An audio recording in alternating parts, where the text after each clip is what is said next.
Hello and welcome back to our study of Peninei Halacha, the teachings of Rabbi Eliezer Melamed Shlita. Here we are, Erev Shabbos Kodesh, Parshas Yisro, Parsha of Matan Torah, Seres HaDibros, and I want to wish a special Mazel Tov. This Shabbos we're celebrating the Afraf of our future son-in-law, and we get to spend Shabbos with the family. Very, very exciting. Wedding coming up in a few days. So thank you all for your well wishes. So it's wonderful to have Simchas, and we ask you to please continue davening for Chaylei Tzva Gana Yisrael, for Shlom Chol B'Tzva Yisrael, and Nishmat Ser and Daniel Shimon and Rav Doron L'Sheli. We learn each and every day. The next chapter, Chovas Chalitzas Hana Alayim L'Fnei HaBracha. Achas Mitesha HaTakana Shetikon Rav Yochanan ben Zakkai. So there are 9 institutions or takanas that Rav Yochanan ben Zakkai made, and these are during the period of the destruction of the second Beis HaMikdash. So one of them, of the many, Nogas L'Din Netzias Kipayim, regarding duchening. Takanasa hi shakonim lo yalu duchen l'seisas kapem shel raglehem sandalim o na'alayim. So his takana is that the Kohanim should not go up to duchen and give the blessing if they're wearing shoes or sandals. Echad ha'ta'amim l'takanaso. So one of the reasons for this takana, Bishum Kvod HaTzibur, this is what considered the respect for the congregation, because it's not nice if they're going to be blessing the nation, if they're wearing their shoes that are soiled, that walked in, again, they didn't have paved streets like we have today, so they're walking in the mud and the schmutz or whatever. And the service in the Beis HaMikdash of the Kohanim was also done without shoes, because of the sanctity of the place, because it was not bakavadik to walk with shoes on. So if you want to look at the halachic depth of this,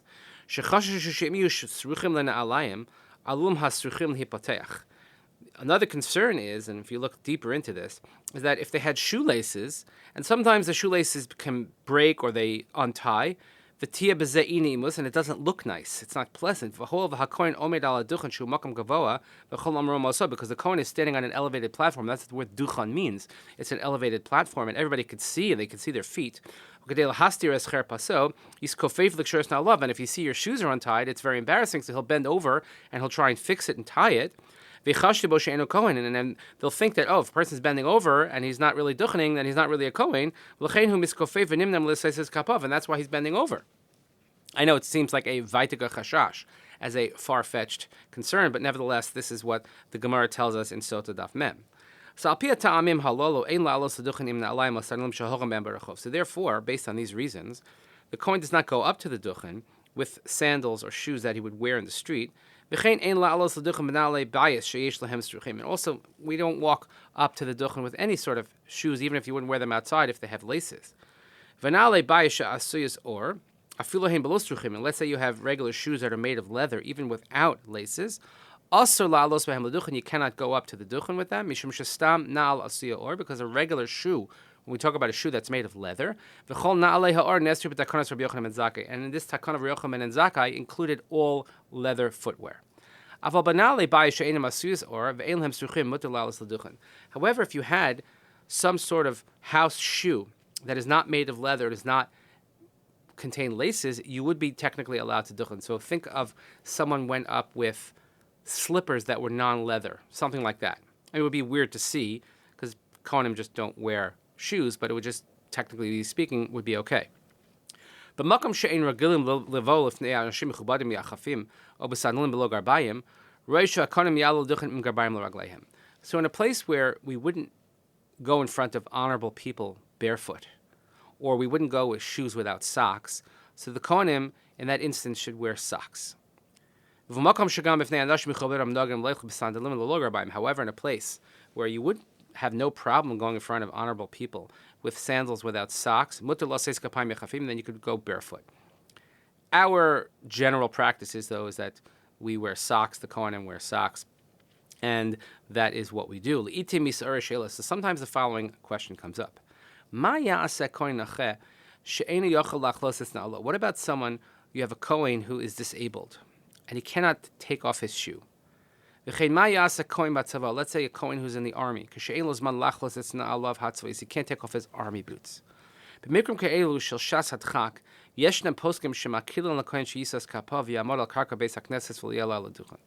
So in these cases which are called shas hadchak, which are not regular cases, but they're sort of time-pressed issues.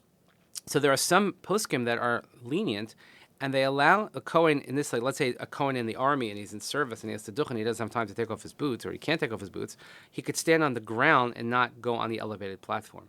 Because some say that the takana of Yochanan ben Zakkai was only they shouldn't go up to the platform with shoes, because the duchen is a higher place. Because then, by being on an elevated platform, people would be able to see the feet and the shoes of the Kohanim, and therefore it would cause some sort of disruption, and it could be possibly a negative effect. But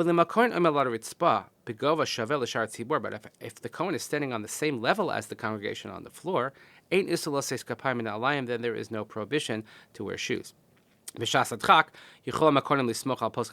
case of great need, the Kohanim can rely on this, and they can wear shoes that are not on the duchen, provided that they should be clean, the shoes, certainly to the best of their ability. So I just love these questions that people in the army, they want so badly to be able to follow the halacha correctly. How do I duchen?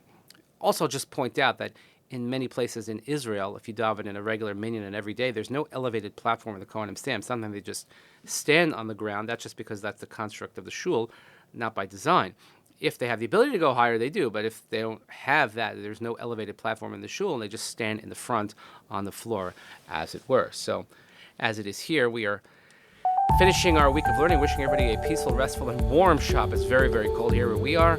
Please continue davening for Chayei Tzvah Yisrael, for Shalom Yisrael, Nishmat Daniel Shimon. Thank you so much for joining us this week. Have a great Shabbos. We'll see you here next time.